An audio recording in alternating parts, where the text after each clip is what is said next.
Le agradecemos muchísimo, doctor, que se haya levantado tan tempranito. Usted generalmente cierra este programa, pero para que nos explique desde el punto de vista mental, de la salud mental, porque eso al parecer tiene su explicación. Buenos días. Sí, saludos, saludos, buenos días. Bueno, mira, aquí todas las posibilidades o los finales están abiertos porque no han salido todas las informaciones posibles. Ya cuando hablamos de embarazo, obviamente hay denominaciones. El embarazo real, que es el que nosotros conocemos como el embarazo biológico, y hay ya planteamientos de un embarazo psicológico donde la persona se obsesiona tanto que pudiera incluso tener síntomas parecidos a un embarazo y obsesionarse a un nivel que pudiera llevar a la comisión de un sinnúmero de hechos que son prácticamente reñidos con la misma moral y las normas ciudadanas. Pero eso son posibilidades. Esto no quiere decir que sea lo que ha ocurrido en este caso, donde ya incluso la policía ha adelantado la posibilidad de que pudiera haber un grupo organizado para estos tipos de secuestros. Sabemos que en el pasado han ocurrido secuestros de niños y con una finalidad aviesa, pues recuerda que el tráfico y trata no es tan Sí. solo de mujeres, sino que también ha habido en ese sentido. Lo que sí, yo creo que hay más preguntas que respuestas y una de las preguntas que siempre uno se hace, porque normalmente adelantamos el criterio de enfermedad mental como Ujú. posible causa, pero no sé hasta qué punto estamos siendo justos con eso, porque la mayor parte de los enfermos mentales no hacen eso. O sea, Ah, ya. la mayor parte de los enfermos mentales no tienen ese nivel de discernimiento como para una planificación tan estructurada como lo que ustedes han descrito desde las informaciones que dieron ayer. Aquí más que enfermedad mental, al menos dentro de lo que ha habido hasta ahora, o sea, no es que se descarte, ya eso se valorará, pero lo que ha habido hasta ahora, más que una persona anormal, es una situación anormal que ha sido creada por una persona y que nos afecta como sociedad y que afecta a una familia y que nos preocupa. Ayer, por ejemplo, mientras ustedes celebraban que la niña se recuperó, yo también lo celebraba, pero en el transcurso de la tarde yo me preocupaba. Primero por el impacto que esto pueda tener a nivel mediático. Fíjate que se ha venido observando en los últimos meses un contagio conductual, donde Ah, mucha gente tiende a replicar estas cosas excepcionales que han venido pasando. Ujú. Y por eso celebro incluso la forma como usted está manejando la información, porque eso será determinante en esta coyuntura, cómo doctor. manejemos la información. Y con la patología hay que tener cuidado porque pudiéramos estar metiendo un atenuante en favor de esta persona sin todavía reunir todas las evidencias. Doctor, saludos, Indira Suero por aquí. Una pregunta, ¿la familia de la niña requeriría de algún tipo de ayuda psicológica luego de este trauma que vivieron? ¿Qué usted recomendaría para la madre y también para el padre de la niña? Sí, eso será prioridad, porque fíjate que ya la familia tiene síntomas de haber sido victimizada por la situación. Mira cómo ayer ellos estaban desesperados por llevarse a la niña tan pronto apareció. Incluso estaban prácticamente amotinados porque no tienen confianza. O sea, ahí lo que prevalece la idea es, caramba, así como ocurrió esto, nos puede Ujú. pasar otra vez. Y ese es uno de los efectos, no tan solo para esta familia que ha sido dañada de forma directa, sino también para la ciudadanía, porque no es esa la única familia que tiene un bebé. A diario son muchas las mujeres que dan a luz. Entonces, ¿cuál es el metamensaje que reciben otras familias dominicanas? Eso me puede también pasar a mí. Claro. Entonces, ¿qué trae eso como consecuencia? Una especie de ansiedad anticipatoria y eso va acompañado de una sintomatología. Esta familia, que en este caso ya fue afectada de forma directa, pudiera incluso tener síntomas de estrés post-trauma, que es una condición donde aún con el tiempo la persona vive soñando de forma intrusiva, se aparecen pensamientos como si la situación estuviera ocurriendo. Entonces, esto hay que intervenirlo para que no se cronifiquen esas manifestaciones sintomáticas. Doctor, hay un término ayer buscando el embarazo psicológico, que al margen de que todavía está por determinarse cuál era la situación de esta mujer, porque debemos decir, ella ha sido arrestada la madrugada de ayer. Ella está dando unos testimonios, ahí la tenemos en pantalla, Pamela, y la familia dice que entendía que ella estaba embarazada, y el fiscal que de esa jurisdicción dice que parece ser que el esposo y la suegra no estaban comprometidos con los hechos, que ellos pensaban que realmente existía un embarazo. O sea, aquí estamos hablando, por eso lo de la banda de la policía, vamos a hablar ahorita de esa banda, porque eso es otra cosa, es una historia como pintada de más. Pero si nos quedamos con el testimonio de la familia de la joven y de los vecinos que dice la veíamos embarazada, incluso hay una que comenta, es que quizás perdió el embarazo y la gente se frustra por eso. ¿Cómo opera el embarazo psicológico? Tenemos que tener la cautela, y la gente debe entenderlo, de que no tenemos en este momento un diagnóstico oficial. Pero estamos hablando sobre la base, digamos, de lo que hemos visto hasta ahora. Saber si esa figura como tal existe y si es posible engañar a todo el mundo. O sea, ni el esposo darse cuenta. Mira, esa es la parte que agrega un componente nebuloso a la hipótesis de un supuesto embarazo psicológico, porque el embarazo es algo de lo cual las personas que lo tienen se sienten orgullosas porque lo desean. Y parte de lo que se atribuye al embarazo psicológico es la obsesión que tiene la persona por el embarazo. Entonces, en este caso, si es algo que se exhibe, no es algo como para ocultarlo.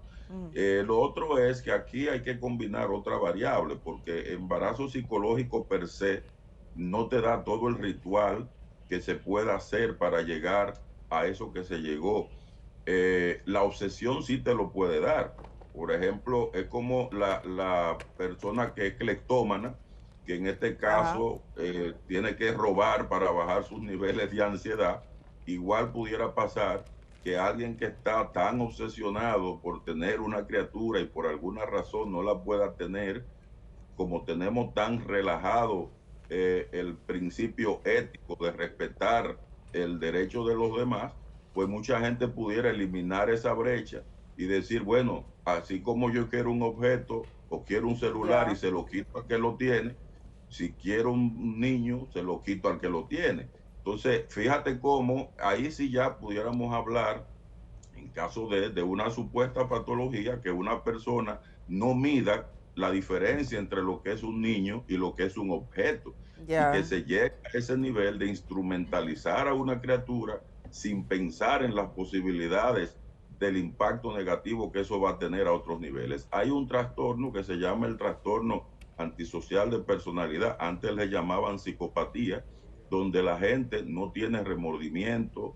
tampoco tiene empatía y como que no le importa cómo sus acciones puedan afectar a los demás. Entonces, nosotros en psicología y los psiquiatras manejan mucho todo lo que es lo que se llaman la dualidad. O sea, tú tienes esos síntomas duales de gente que puede tener manifestaciones patológicas de diferentes enfermedades mentales, donde puede haber obsesión, puede haber una mezcla con psicopatía y todas estas cosas. Entonces, por eso te digo que falta mucha información y pudiera ser el caso que en caso de que esté presente una entidad clínica, no necesariamente sea una entidad pura, pudiera estar combinada con muchas cosas más, pero todo eso, como te digo, son más preguntas que respuestas. Doctor, voy a saludar a Germán Marte, que se integra para hacerle también una pregunta a usted. Muy buenos días, Germán, ¿cómo estás? Muy buenos días, Edith. Buenos días, doctor Luis Berger, ¿qué tal? Bueno, bien, mi hermano, aquí estoy para servirte. Igualmente, doctor. En los años 80, finales de los 70, en Argentina se produjo una serie de, y creo que en Chile también, pero sobre todo Argentina, en tiempo de la dictadura militar, en la que muchas madres esposa de revolucionarios o revolucionarias, incluso la embarazaban, les robaban el niño y tal. Todo eso ya se conoce, esa historia de niños que eran robados, se le quitaban a la madre recién nacido y tal. Yo sé que hay gente que da para la maldad, no tiene que tener un trauma, como usted dice, pero bueno, eso hay que determinarlo, eso son ustedes los que tienen que saber. A mí me gustaría saber si, en cuanto al niño, ¿qué efecto puede tener esto? ¿Qué se debe tomar en cuenta? ¿Cuál es lastre? ¿Qué secuela puede dejar toda esta situación en el niño como tal? Si acaso hay posibilidad de eso o no, eso desaparece.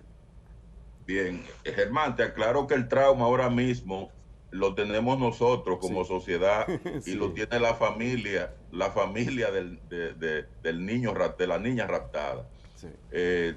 Porque en definitiva todo el mundo se ve en ese espejo, porque tú, yo, Edith, todos los que están en el programa somos cuidadores. Y como cuidadores que somos, pues sentimos que eso nos puede pasar a nosotros también. Ya en cuanto a un niño recién nacido, fíjate que nosotros vemos, y eso ya los estudios de la neurociencia lo han demostrado, que obviamente la figura de apego principal de un niño al nacer es su madre biológica. De hecho, todos los seres humanos nacemos con un programa de apego, que eso no es aprendido, eso no es entrenado, eso es algo natural.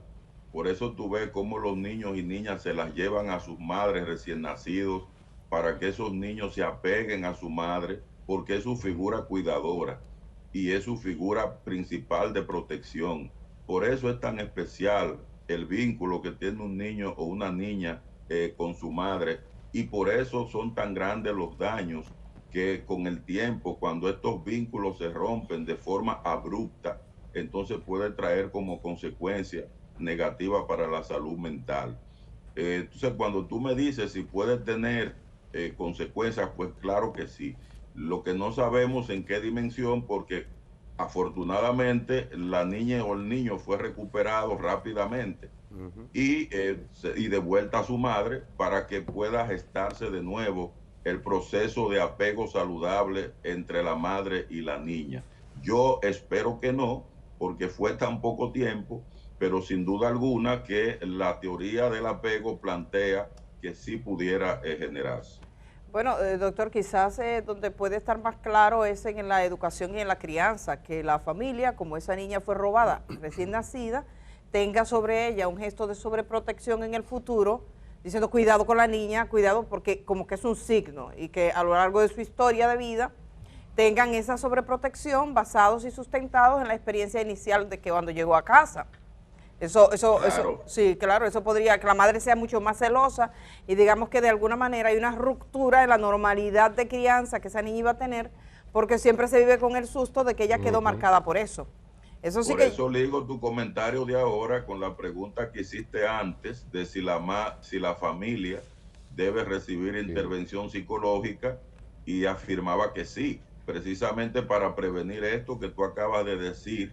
Pues esa familia tiene que ser intervenida, porque ahora mismo la familia es normal, pero fue sometida a una situación anormal.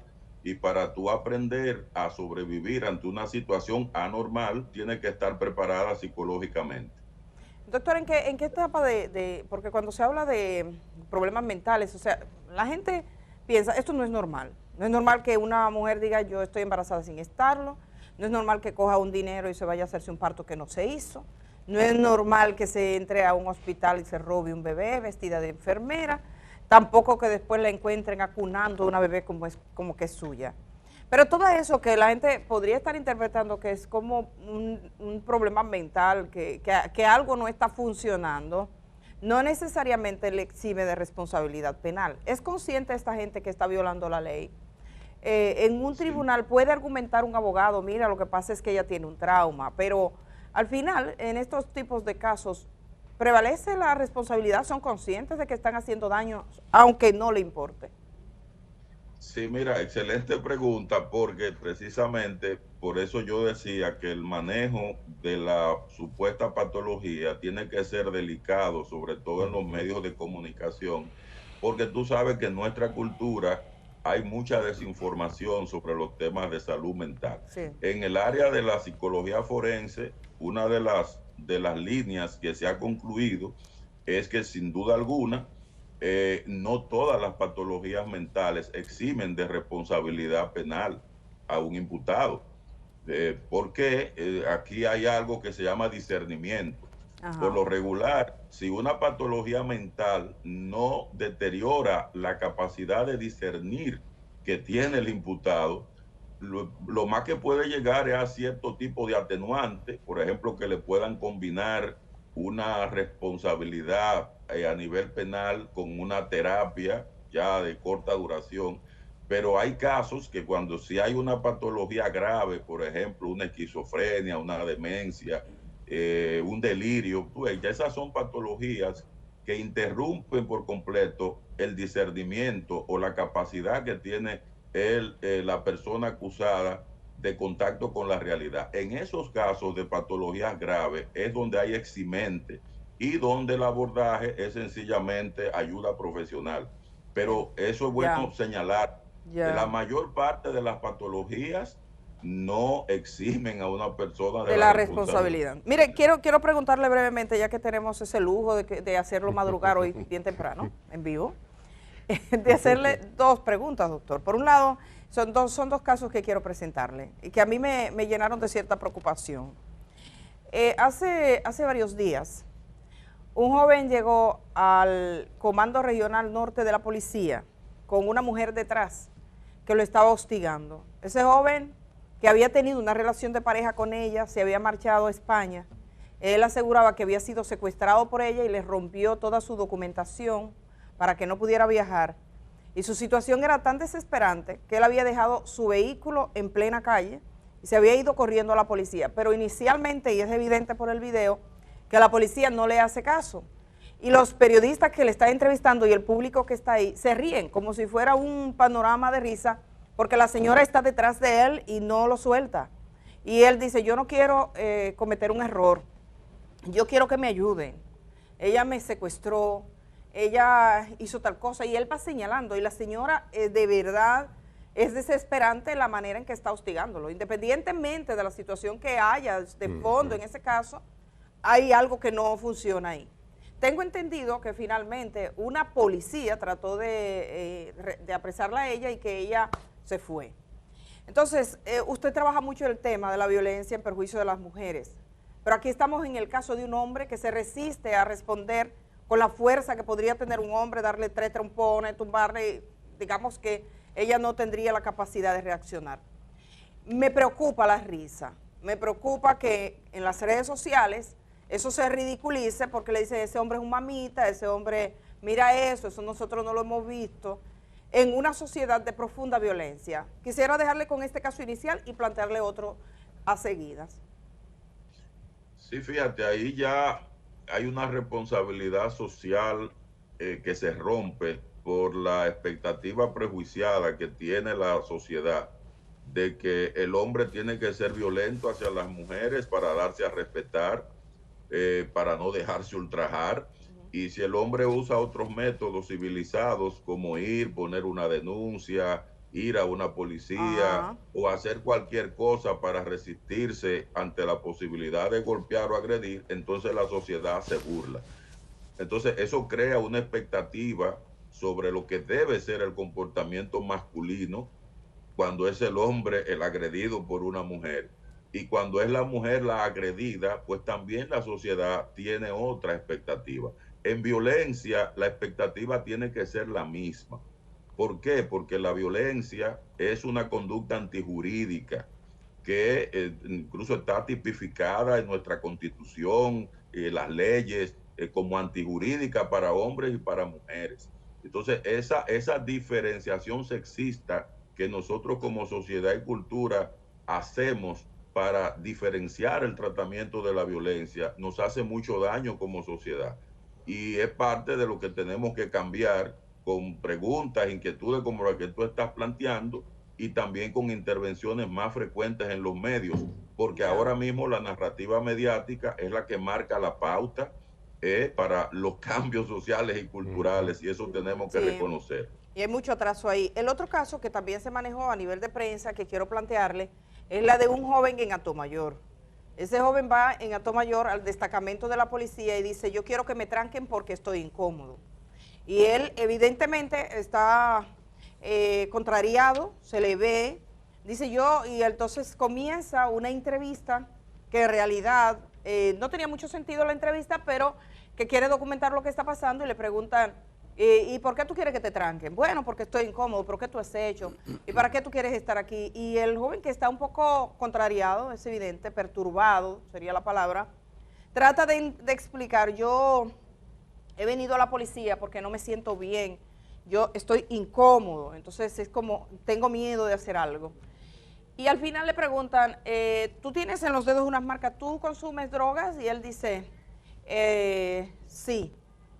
O sea, que hay como ese dato. Evidentemente ese joven ni necesitaba periodistas ni necesitaba policías, ese joven necesitaba salud pública, porque había que hacer una intervención, estaba en una crisis, nadie se le ocurre. Yo lo vi y de hecho los titulares decían, joven va a la policía para que lo tranquen porque está incómodo. Entonces todo se vuelve como una comedia. Aquí hay mucha fase de comediante con temas que tienen que ver con la dignidad de la gente. Quería preguntarle a usted sobre ese caso y el trato que se le da en una circunstancia de esta naturaleza. Sí, yo voy más lejos porque, como tú dices, aquí lo importante es prevenir que esas cosas sigan ocurriendo y ayuda más la información de qué se debe hacer, más que el espectáculo mediático que muchas veces se constituye en función de esos eventos. Mira, cuando una persona tiene esas manifestaciones sintomáticas, sin duda alguna es porque ya él sabe cuál es su reacción cuando pierde el control. Y probablemente, como hay evidencia de consumo, él lo que estaba evitando era detonar a partir del consumo, haciéndole daño a alguien. Es importante que se sepa que ser consumidor no es sinónimo de delincuencia. Ser consumidor es sinónimo de enfermedad. Y hay personas que son consumidoras, la mayoría de los consumidores tienen buenos valores. O sea, no son gente perversa, no son gente mala. El que daña es el que la vende. La mayoría de las personas que consumen no quieren dañar a nadie ni dañarse a sí mismos. Entonces esta persona que está buscando ayuda, porque eso es una petición de ayuda, y parece que el lugar de acceso al que él estuvo de forma inmediata fue ese, ahí debió haber un mecanismo de contención, y por eso siempre es bueno que todas las instituciones tengan un directorio de las instituciones de salud mental, sobre todo de las estructuras de salud pública, para poder conectar rápidamente y referir a esa persona. Bueno, doctor, yo tengo un problema pequeño con el micrófono, présteme este. Un segundito, doctor. Voy a hacer una improvisación acá porque he tenido una pequeña dificultad, pero estamos en vivo y lo estoy resolviendo. Entonces, hay unidades en el país que están operando unidades de asistencia en salud mental, porque la gente a veces cuando tiene estos problemas, yo tengo entendido una niña de Sabana de la Mar que la tenían amarrada porque tenía crisis de salud mental y había ido al hospital Musa de San Pedro de Macorís. La cita era para 6 meses, doctor. Era para 6 meses. Aquí hablamos con un psiquiatra y nos decía de esto. Entonces a nadie se le ocurre que un muchacho que está pidiendo ayuda de esa manera le va a llevar a un hospital donde muchas veces los médicos generales no están. ¿Cómo está este servicio de salud mental en el país que usted sepa? Sí, definitivamente es un desafío y sé que el Estado dominicano, el gobierno está haciendo esfuerzo, incluso se está generando una estructura un poco para solventar esa necesidad que hay en materia de salud mental, que tú sabes que se deterioró todavía más a partir de lo que fue el COVID, ya por el desplome que hubo en el mundo entero a raíz de las problemáticas de este tipo. Pero sí te informo que hay estructuras y unidades de intervención en crisis, no son tantas como las que se requieren, pero igual es bueno saber que hay varias ONG, organizaciones no gubernamentales, que también operan y dan servicios que la comunidad, la población debe saber. A mí lo que me preocupa es que se promocionan muy poco. Ya. Y es importante, sí, te lo digo porque hay varias instituciones que incluso dan servicios gratuitos, a bajo costo, que son asequibles a la población, pero la población lo desconoce. Sería bueno tener ese directorio y que todas las instituciones lo tengan y lo promuevan. Doctor, quizás deberíamos nosotros mismos aquí en la sección de usted ir dando, tomar un tiempo y decir cada día una organización distinta y el tipo de servicio que hace. Sí, podríamos Así hacer será, eso. sí. Muchas gracias por haber aceptado esta conversación en la mañana. Gracias por madrugar con nosotros. Buenos días al doctor Luis Vergés, que como saben es psicólogo clínico, dirige el Centro Conductual para Hombres de la Fiscalía del Distrito Nacional, que ha sido el órgano modelo en la prevención de violencia y tenía que plantearle estos casos además de los otros, ¿no?